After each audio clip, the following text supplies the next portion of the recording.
I did a hardcore Nuzlocke of Pokemon Soul Silver using only red Pokemon. That's right, I'm bringing back the color locks and giving Game Freak another chance to baffle us with what Pokemon are categorized as which color. The 113 Pokemon that are listed as red include some, questionable choices, mainly because orange Pokemon are classified as red or brown to a maddeningly arbitrary degree. But you know what? I'll accept all the ambiguously colored Pokemon that I can get, because in a Nuzlocke, if a Pokemon faints in battle, it's dead forever. And with such a limited number of encounters, just one mistake could cause the entire run to come crashing down. Fortunately, we're in good hands with my first encounter, if you squint, he looks kinda red, Ladybah. I name our buggy buddy Trouble because when he walks in, you just know he's nothing but. Ladybah is a phenomenal Pokemon, truly top-notch. With access to an incredibly diverse move pool of Tackle, Comet Punch, and Mach Punch, he's able to abuse his massive 20 base attack stat. Yeah, no, this thing is extraordinarily bad. The Pokemon equivalent of one-ply toilet paper. Look at how much damage we do to a level 2 Pidgey. But I still love the guy, what can I say? He's got the undeniable charm of Martin Short. Even so, if we want to stand anything resembling a chance against the first gym leader, we're gonna need another Pokemon, and there's only one solution. It's time to activate the Scarlet Assassin. Many think of the Scarlet Assassin as nothing more than a Russian folktale, a mythical, amorphous creature that represents cosmic karma and exists beyond time, influencing the events of human history for better and for worse. But the truth is that the Scarlet Assassin is a moniker, passed down across generations of specially engineered super soldiers ready to enact the will of the Red State, each as dangerous as the next. It's always a risk to unleash such a force on the world, but desperate times call for desperate measures. So in Violet City, I meet with my contact and give him the passcodes to activate Russia's deadliest weapon, Grace the Slugma. Wait, the Scarlet Assassins are Slugmas? Seriously? Alright, well I guess I'm gonna need to beat Falkner with a Slugma and a Ladybah. The good news is that Grace can learn the super effective move Rock Throw, but the bad news is that her attack is so low that it's better to just click Ember, which has perfect accuracy. Falkner's lead Pidgey does survive a hit, and also previously nailed Grace with a sand attack, so instead of going for the kill on the next turn with another Ember, I go for a Yawn that can never miss, and then switch out to Trouble. Then the Scarlet Assassin can come back in and take the kill before her Mark wakes up. But now we've got to face off against Pidgey's Italian big brother, Pidgeotto, who immediately hits us with a Gust for a shockingly small amount of damage before Grace spreads her sleepiness. You know, I may have underestimated Grace. She should have this all wrapped up. All she's got to do is eat another Gust.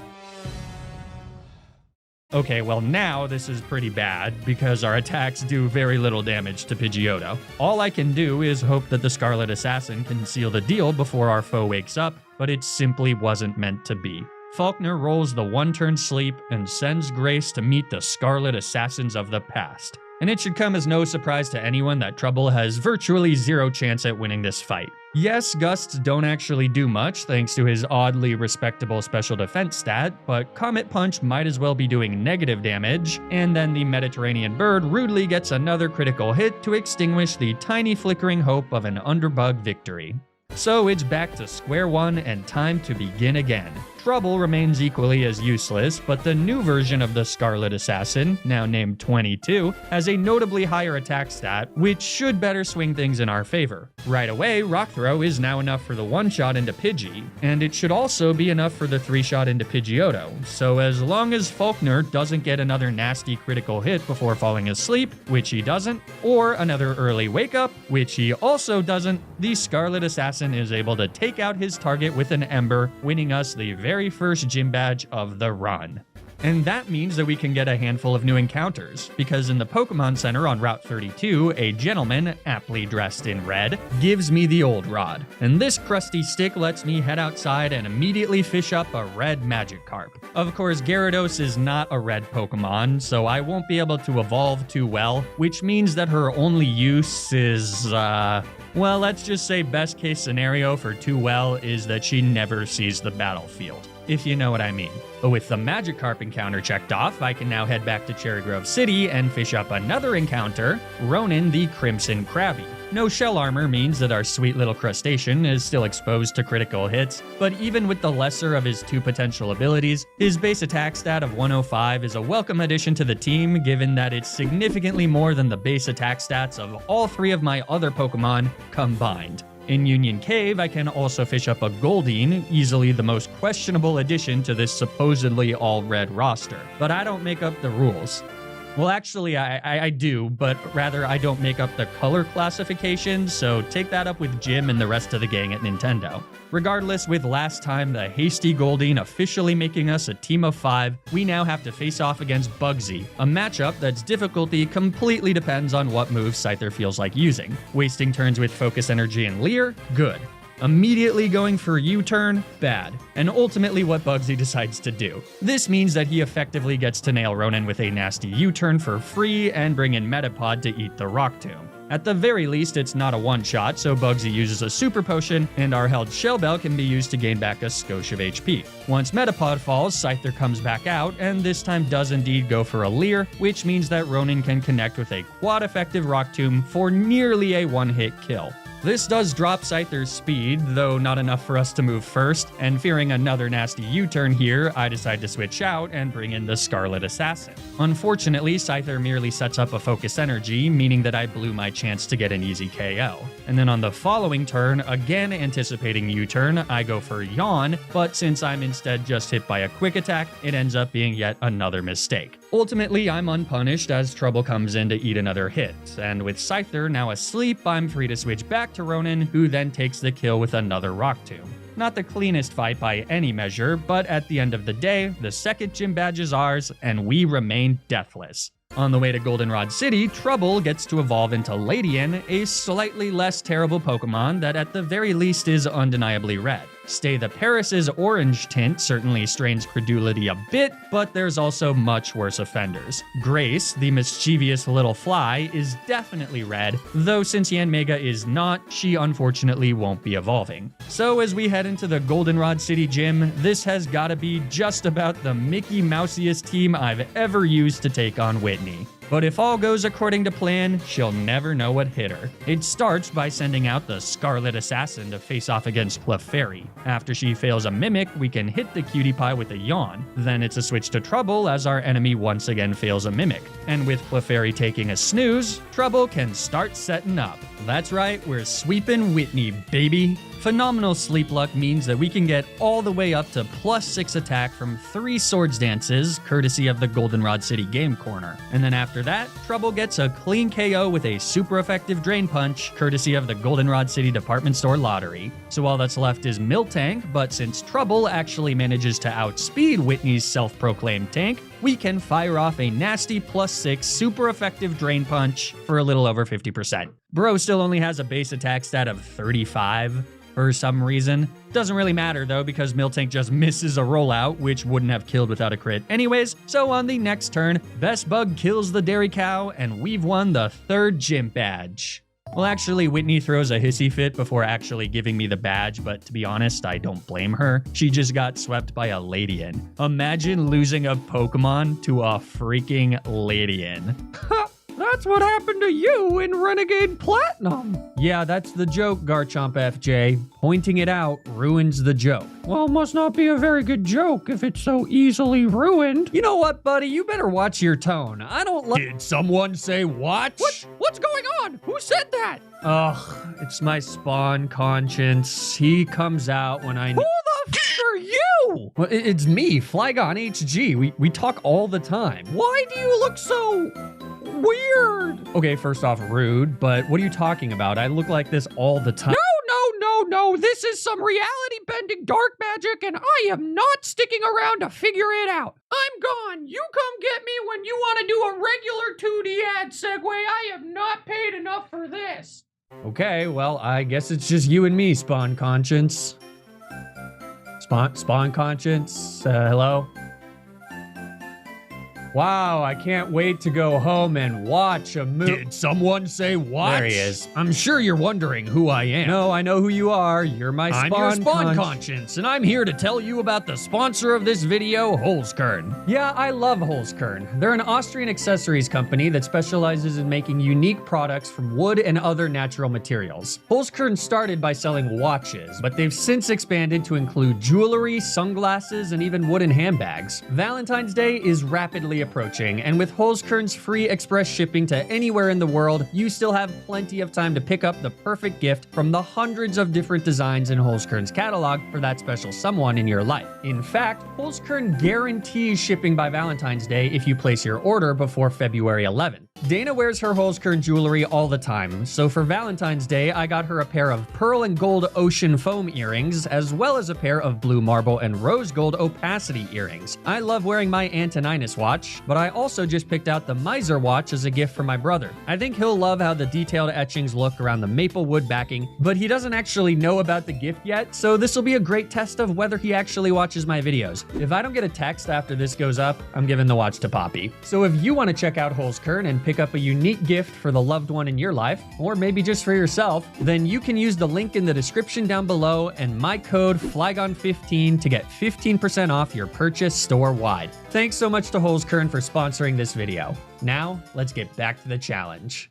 After meeting up with Billiam in Ecruteak City, I can follow him back to his parents' house in Goldenrod, where he gives me an orphan Eevee named Lucky One, who I will cherish forever. This fluffy angel isn't red, but once he evolves into an even fluffier Flareon, he will be. So I've got to head to the Pokeathlon Dome and purchase a Firestone. In order to do that, though, I'll need to get 2,500 athlete points. Fortunately, it's pretty easy to do. These minigames are for children, and beating the CPUs gets you an extra 100 points, so since I win every time, I'm sorry, I lost to Team Richard? Are you kidding me? Well, that just simply won't do. You know what? The gym challenge will have to wait because I've officially found my arch nemesis and it's time to take him down. For those of you who have never played the Pokeathlon, each circuit consists of 3 mini-games. Your performance in each game is converted to points, which are then added up to your final score. It's kind of like the Decathlon, but with Pokemon. Oh my god, that's where the name comes from. The first minigame in the speed course is the hurdle race. You click on each of your 3 Pokemon to make them jump over the hurdles as they come. Definitely a simple game to play with the touchscreen of my very real Nintendo DS, so my team nets an easy first place. But more importantly, Team Dick gets a catastrophic 4th place. And as the points come in for event number 1, we've got a sizable lead. Unfortunately, Event 2 is the pennant capture event, and look, I've just never been good at this event. The controls are janky, and the CPUs seem capable of attaining incomprehensible levels of speed and precision that make a first place finish unrealistic. And it doesn't help that Grace blows it at the end by failing to deliver her 7 collected pennants across the finish line before the time runs out. So with an embarrassing score of 18, I find myself in 4th place. And even worse, it's Richard who comes in first with an astronomical 36 points. But event number 3 is the relay run, and one that I'm quite good at. Perhaps it's because this event takes me back to my college days of racing around the track. Or perhaps it's because the controls are extremely simple and much easier to input into the touchscreen of my very real Nintendo DS. Who's to say? Regardless, my team finishes the race with a whopping 13.8 laps, enough for a new personal record and an easy first place. Once again, Richard finishes 4th, so surely his reign is over and I've won. What? This guy got dead last twice! That makes no sense. After a quick investigation, I find that Richard is rigging the game and paying off the judges. If we rewind to the start of the award ceremony, we see that the judges are allowed to randomly give players points for whatever they want. Lord knows what a challenge bonus is, but it conveniently gives Richard an immediate lead over the rest of the competition. Coincidence? I don't think so. He then gets additional points for having the point leader for some reason. Okay, fine, the rich get richer, but what's new with that? What really reveals the true corruption at the root of this tournament is what happens next. For some reason, Richard gets an additional 10 points for having the Pokemon that failed the most. He literally got points for sucking. Not since Dumbledore rigging the House Cup at the end of the Sorcerer's Stone has there been such an egregious misuse of power. They can't keep getting away with this. This is no longer about my own personal pride. It's about restoring the integrity of the Pokeathlon. You know what they say, Richard? Third time's a charm, and you're going down.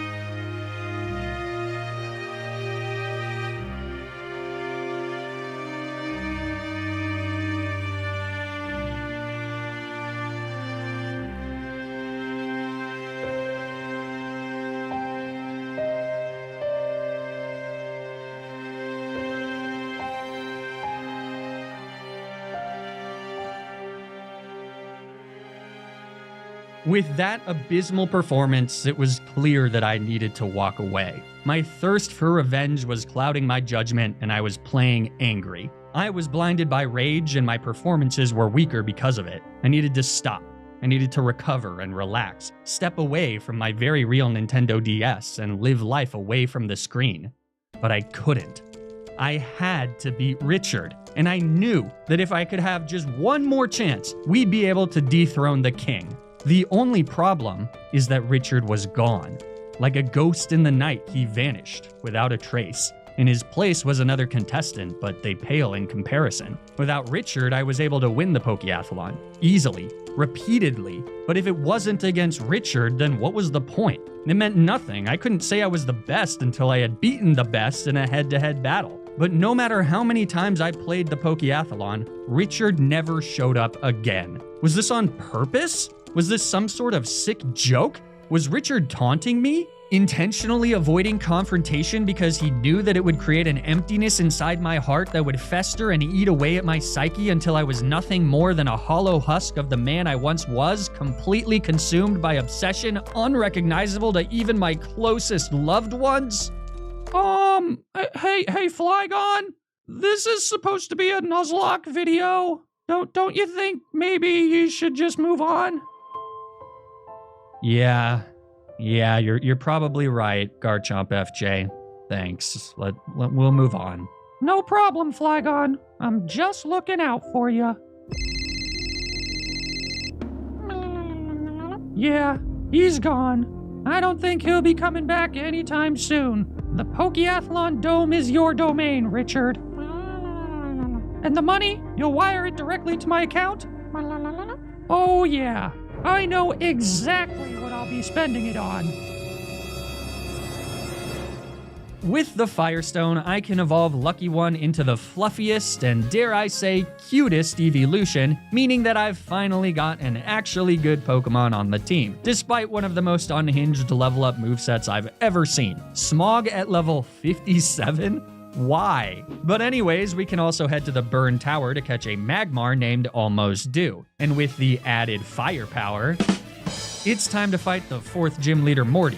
A battle that would be significantly harder if his ace Gengar could only click Shadow Ball, but instead, Morty loves wasting time with all of his other 3 moves. So even though Shadow Ball is almost certainly a 2-shot against Almost Due, and Gengar just outspeeds us, we still manage to comfortably get the KO into Gengar with a few feint attacks. And since we outspeed and one-shot all of his other Pokemon, a surprisingly easy victory is ours. Next up, though, is Chuck, whose Primeape and Poliwrath are actually pretty difficult for our team to deal with. My best Pokemon are Fire types, not you, which don't want to be hit by Rock Slide from Primeape or Surf from Poliwrath. And we also don't have a great way to deal reliable damage into Fighting-type Pokemon, so we're gonna need some new encounters. By taking advantage of Johto's non-linear mid-game, I make my way to the Lake of Rage. There, I encounter the Red Gyarados, which I'm only now realizing would have been a pretty incredible addition to the team if I hadn't already caught a Magikarp. I honestly don't know how I didn't think about this earlier, but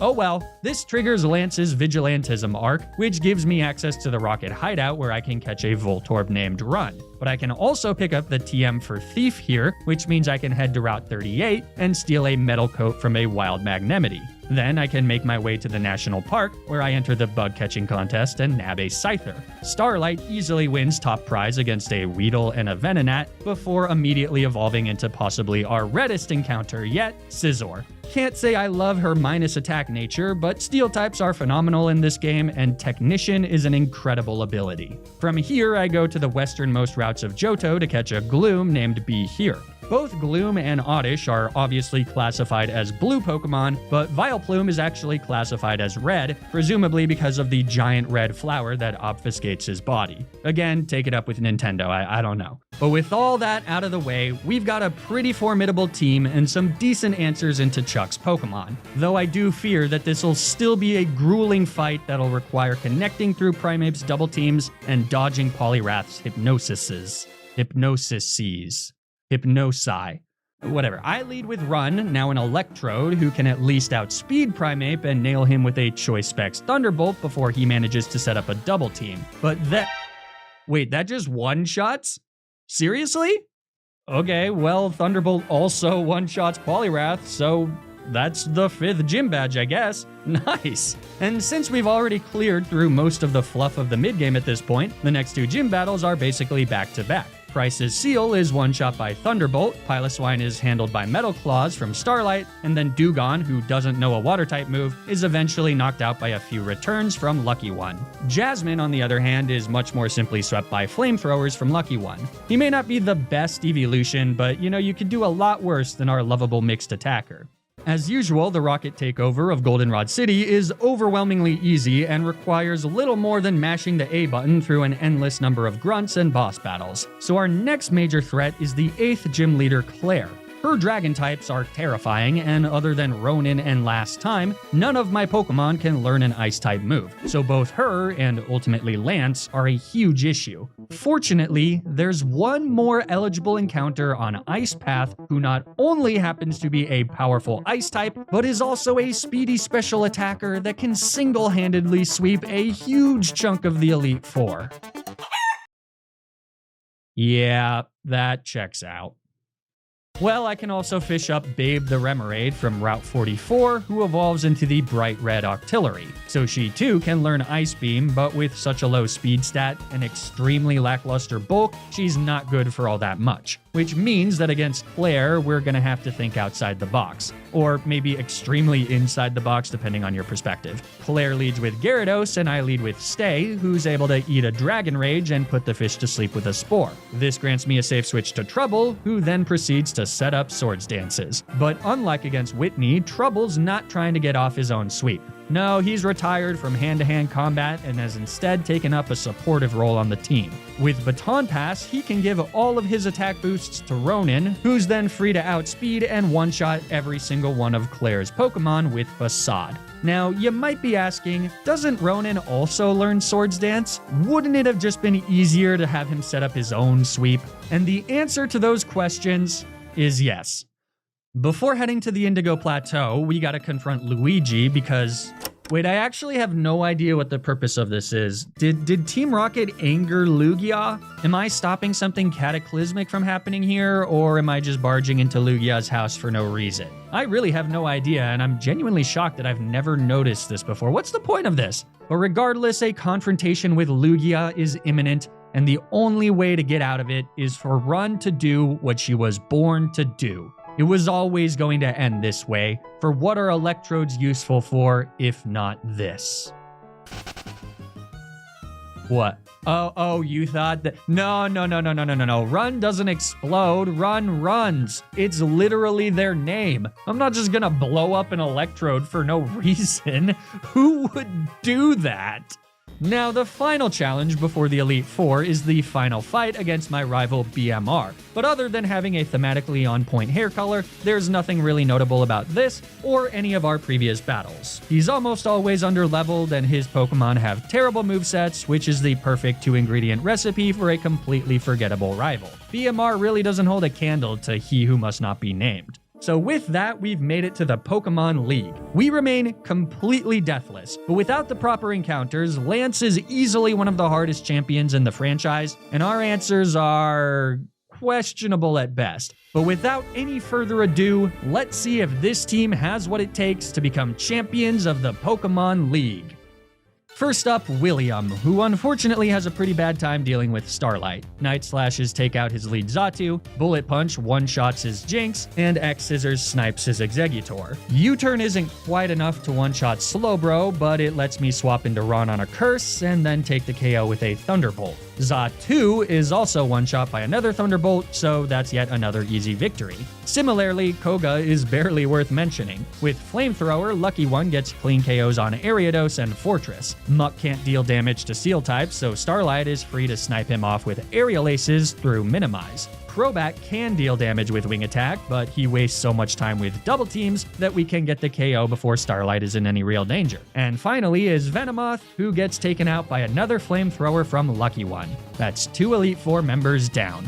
Bruno's next and leads with Hitmontop, so I bring out my starter Trouble. And just like against Claire, Trouble starts setting up with Swords Dance. A Chillin' Berry means that he can survive at least 2 Technician-boosted Quick Attacks, which lets him baton pass his boost to Starlight a few turns later. And from here, she can one-shot all of Bruno's Pokemon with either Aerial Ace, or in the case of Onix, Bullet Punch. So yet again, Trouble has pulled off an assisted sweep. Now you might be asking, doesn't Starlight also learn Swords Dance? Wouldn't it have just been easier to have her set up her own sweep? And the answer to those questions is yes.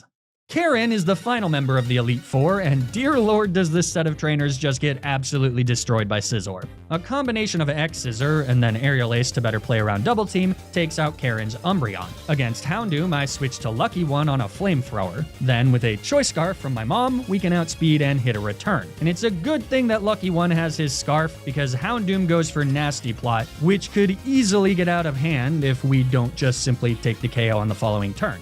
After that, Murkrow gets punched by Starlight, Gengar gets bitten by Lucky One, and Vileplume gets rudely one-shot by a critical hit U-turn from Starlight. So just like that, the Elite Four has been defeated, and we're off to challenge Lance for the title of champion. It's time for our hardest challenge yet. Lance leads with Gyarados, and by leading with Run, I can gain the early advantage by going for the KO with Thunderbolt. But that immediately brings out Lance's most powerful Dragonite. At level 50 and with access to Outrage, I've got no choice but to make a sacrifice here. And as much as it pains me, the logical choice is Trouble. He's been infinitely more valuable than I would have ever expected, and the best bug a guy could ask for. But like a beautiful sunset or the fresh snow of a winter storm, all good things must come to an end, and it's time to say goodbye. The best thing we can do now is to memorialize Trouble's life by making it to the Hall of Fame. And with the free switch to Never Ever the Delibird, we'll be able to do just that. Because now he can fire off a nasty quad-effective Ice Beam for the clean one-hit KO. Well, that's not good. But hey, maybe Delibird lives this outrage. Well, folks, this is pretty bad. Time to let fate take the wheel. Lucky One can come in and kill Dragonite with a return, which brings in Aerodactyl next. This means I can switch to Starlight on a Rock Slide, who takes about 30%, and then retaliates with a priority Bullet Punch for a surprising one-hit kill. That then baits out Charizard, so I switch to 22 on the Fire Fang. It's been a while since we've seen the Scarlet Assassin, but after the Never Ever fiasco, he's gonna need to live up to his alias. Using Yawn and then Recover, we can be at nearly full HP as Charizard falls asleep. Unfortunately, even though we're guaranteed a turn of sleep here, a quad-effective Ancient Power is just barely not enough for the KO. As a result, Lance heals, meaning that a second Ancient Power doesn't get the KO either. As Lance goes for another full restore, I decide to hit Charizard with another Yawn, and then Protect for a turn to ensure that he falls back asleep. But then, the Scarlet Assassin shows why he's the best in the business by landing a critical hit for a clean KO. Unfortunately, Lance has 2 Dragonites left, and with only 2 Ancient Power PP, there's no way 22 can handle them both by himself. With a bit of luck, we avoid getting crit or flinched by Dragon Rush, meaning that we can yawn the first level 49 Dragonite and then Protect to ensure that he falls asleep. I recover on the next turn to get back to nearly full HP, and then Dragonite graciously stays asleep as 22 nails him with an Ancient Power for like 40%. That's boosted by a hard stone, mind you. But what 22 lacks in power, at least he makes up for with moderately good physical bulk, because by tanking yet another Dragon Rush, we can put our terrifying enemy back to sleep with another Yawn and Protect combo. Then it's off to run on Dragonite's first turn of sleep, which lets them fire off a Choice Specs Thunderbolt. And all I can do is hope that it's enough to get the kill, and it is. Dragonite goes down, and we are 1 Pokemon away from defeating Lance. But now we've got to get a bit lucky. Run should be able to tank 1 Dragon Rush as long as it doesn't crit, which will let us get the 2-shot with Thunderbolt. But if Dragonite crits, Run will go down.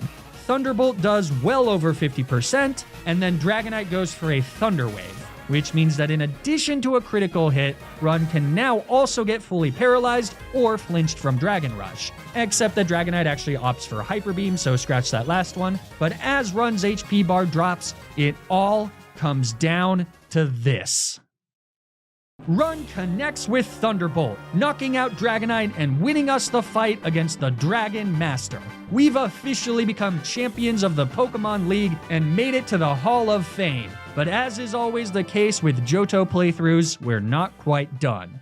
After depositing the shredded remains of Trouble and Never Ever in the box, we're off to Kanto for a string of gym battles, each as simple as the one before it. I'm not exactly sure why these fights are so mind-numbingly easy, but they almost always are. The only one that ever really poses a serious threat is the 16th and final gym leader Blue, who has a diverse team of 6 Pokemon. He leads with an Exeggutor, who is an extremely easy kill for Starlight with a quad-effective U-turn. This also means that I can freely pivot out to Last Time the Sea King for what's effectively his debut battle. He's been a quietly useful member throughout the playthrough in some of the battles I didn't show, but it's here where he really gets to shine. For starters, he can just one-shot Rhydon with a quad-effective Waterfall. But then he baits out Machamp, who knows Thunder Punch. This is easily one of Blue's toughest Pokemon since he's very bulky and knows Dynamic Punch. His ability No Guard means that the normally 50% accurate move will always hit and always induce confusion, making it extremely difficult to pivot to reliable counters. But No Guard works both ways, meaning that any move we use into Machamp is also guaranteed to hit, including one-hit KO moves like Horn Drill. So, suck it, Blue. With Arcanine coming in 4th, I can switch into Lucky One on what would have been a nasty Flare Blitz. Then we do a bit of damage with Return before pivoting to Ronin on an extreme speed and finishing the job with the swing of our big Mété Claw. Well, these claws ain't for just attracting mates. Pidgeot is easily walled by 22, who can get off a Yawn and some damage with Ancient Power before switching out into one of, if not my most reliable Pokemon, Run. A Thunderbolt kills Pidgeot, and then a second one gets the clean KO on Blue's final Pokemon, Gyarados, winning us the very last gym battle of the run and giving me the chance to challenge the game's ultimate boss, Red.